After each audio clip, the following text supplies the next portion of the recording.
and money is the fruit that they speak. So tell me, whose face do they see? Repeat, take offense, judge by the fruit from the tree. But if the fruit tastes like the streets, and money is the fruit that they seek. Welcome back, DJ Focus, Dice Gamble. You tap back into The Fix, your source of faith-infused hip-hop, R&B, and poetry. And it's time for our spiritual detox. And when I tell you, let's be very clear, I've been waiting to get this man in the studio and just get him, man, connected, because he's been blessing my life. Let's be very clear. I got familiar with a brother, Toby Nwigwe, about 5 years ago.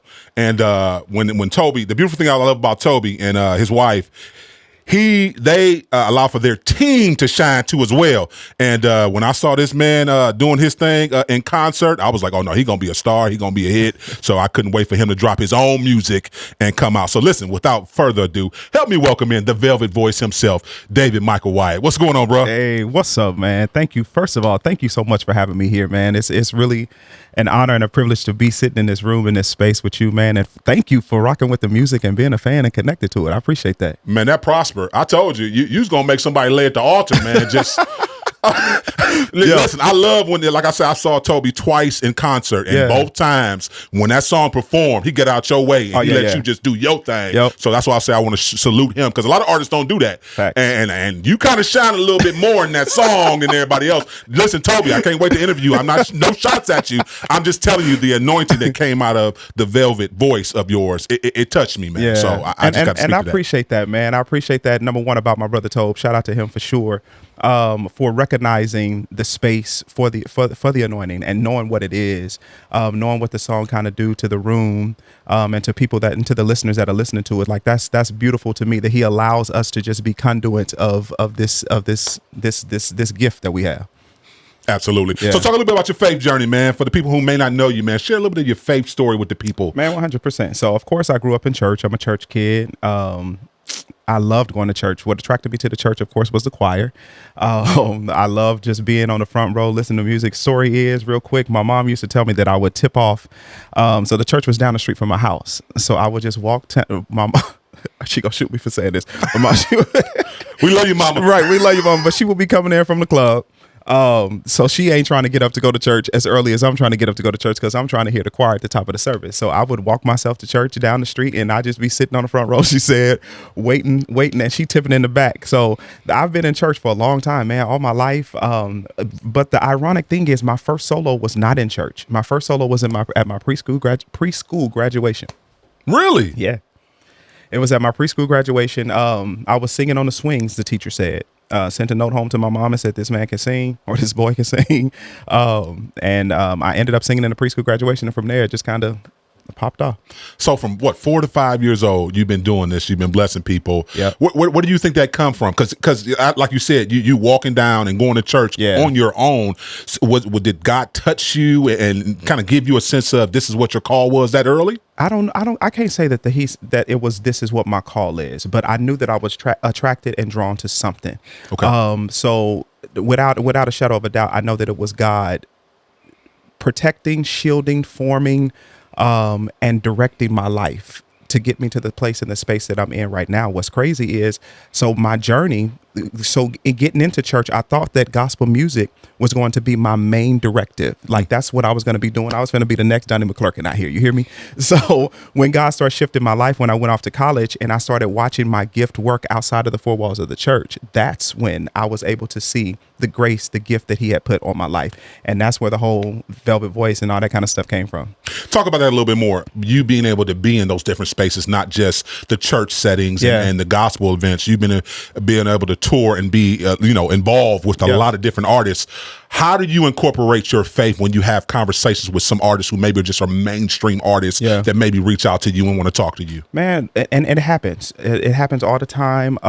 So for me, my biggest thing is knowing my moral compass, knowing the things that I just won't do. There's lines I just would not cross. So for me, being able to be a light in dark spaces is important to me. We were just talking earlier today how the church, we in the church, and I'm not knocking the church by any means. I love church, still go to church.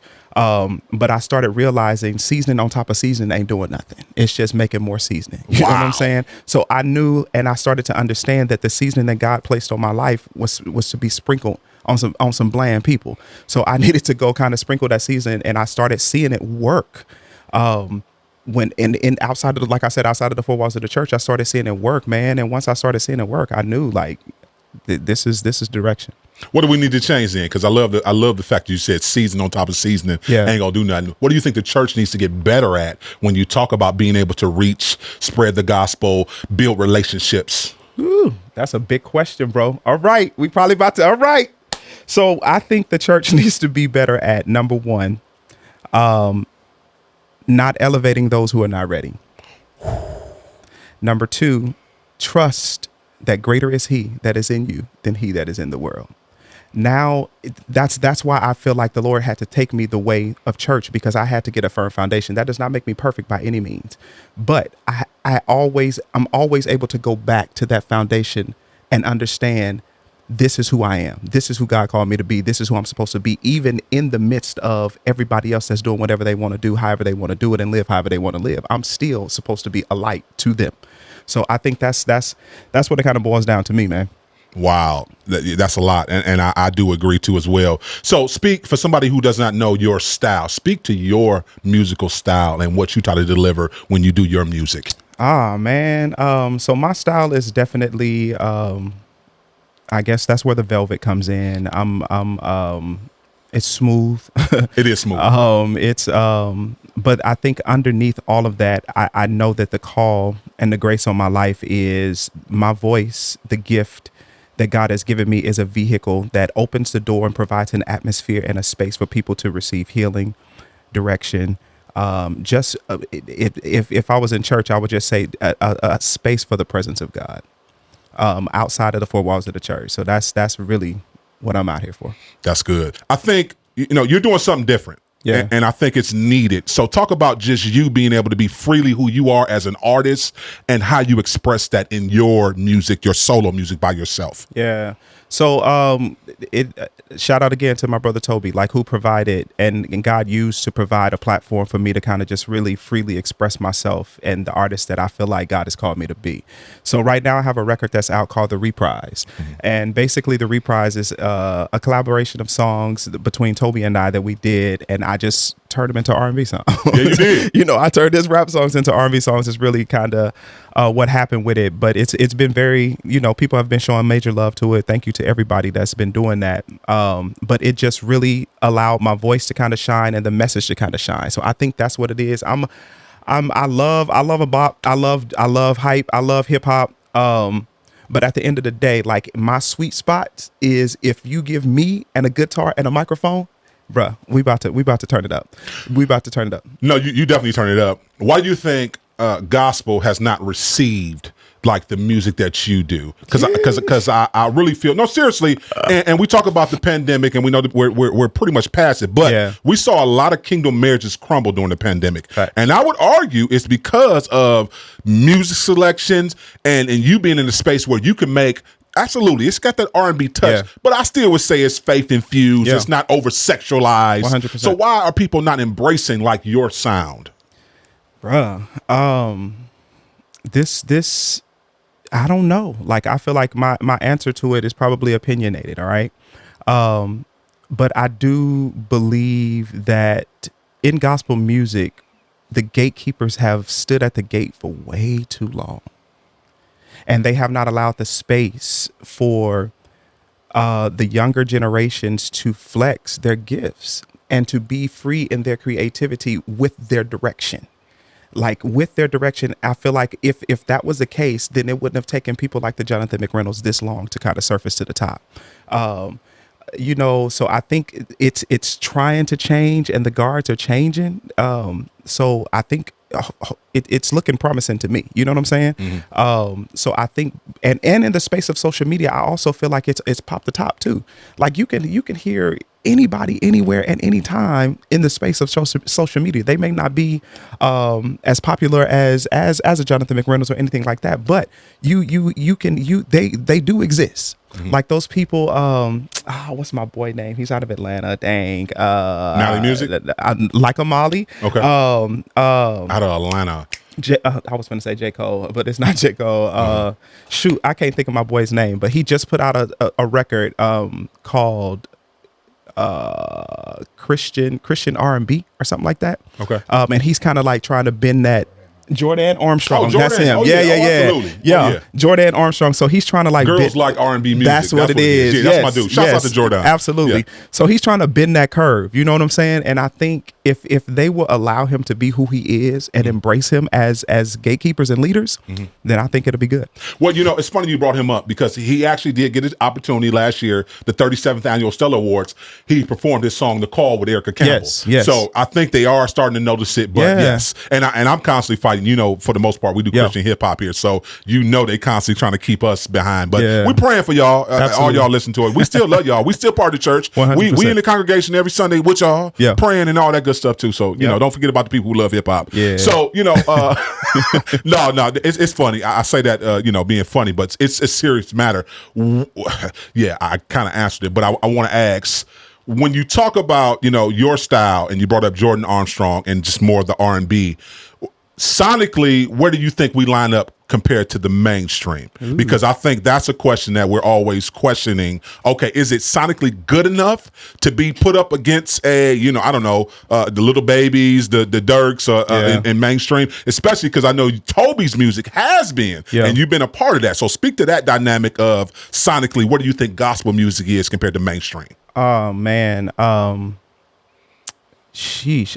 The answer to the question is yes. Sonically, I do think that there are some people that can stand up there. Okay. I don't think that they have the same resources. We don't. I definitely don't. We definitely don't have the same support. Right. The bag. You can say there we go. We ain't got millions of dollars behind shooting these videos, which plays part to our quality. So once you get into that, then it's kind of like, oh yeah, you cute, you gospel. You know what I'm saying? Like, nah, bro, it's really you cute, you mainstream, my guy. You know what I'm saying? But so I do. The answer to the question is absolutely yes. I do believe that there are some people that can stand toe to toe with him. What's your take on I don't know if you're familiar with Dante Bowe from used to be with Maverick City. He just did the new song. No, come on, I got to talk about it because it's more of the wind up song is more of an R&B song. Let's be very clear. It's not a gospel song. So what's your take on it? I know a lot of people. He's been scrutinized a lot. So what's your thoughts? So in all honesty, I've only heard the Instagram snippets of the song. Okay. So I have not heard the record. Okay. But I support. I rock with Dante. Okay, I don't good. know him personally at all. But I do. I rock with what he's doing. Okay. And honestly, if I'm honest about it, I feel like this is what's been in his heart to do the whole time. Got you. So it's just more, Maverick City was the intro. It's just I don't want to say that it was an intro type thing. It was just a journey. It was the process. You know what I'm saying? Like he had to go through these things to get to this space, and in this space he can authentically be who he is, and that always wins. So are we when you talk about guarding our artists, do you think the church and people of the faith are guarding him too much and not letting him freely be who he wants to be? I can't say that it's the church because it could be him. You know what I'm saying? It could be whatever he believe or it could be his own personal things. You know what I'm saying? Gotcha. Because what God has for you is for you, period. Like nobody can stop that. So I can't say that it's the church that did it or it was Maverick City that did it, but he is who he is and he is where he is now. Gotcha. So that's what we see. That's what I know. That's what I can speak to. The fact that I feel like this is a good space for him. What's next for you? We're working on a record. Let's go. Yeah, we're working on a record right now. We just started actually top of this week. Okay. So we are trying to get it out. I don't want to put a date on it, but we do want to get it out by the end of the year.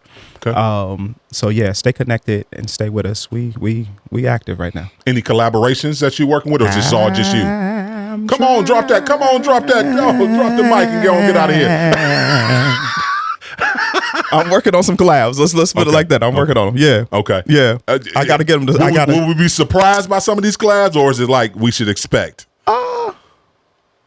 Because like we expect if Toby is on something. Right. We expect that. So like I think maybe if maybe a Molly, maybe a Jonathan McReynolds. If you follow the journey, you might know. I don't know. I don't know if you're surprised or not. Okay. I don't know. Listen, David, we appreciate you rocking with us, man. Please tell the Absolutely, people bro. how they can follow you on all your social media platforms, as well as please introduce one of your singles. Yeah, 100%, man. Thank you so much for this opportunity, bro. It's a pleasure. I appreciate what you're doing. But thank anybody, you can find me on social media, David Michael Wyatt. That's DavidMichaelWyatt. That's all my social media handles across the board. And let's listen to what y'all want to. Let's pull up. Hey, we might as well do it since we talked about it. Let's prosper. Keep it locked. You're tuned into The Fix. You know The Fix is in. The fruit that they speak, so tell me whose face do they seek? Repeat, take offense, judge by the fruit from the tree. But if the fruit tastes like the streets, and money is the fruit that they seek, so tell me whose face do they seek? The Fix is in.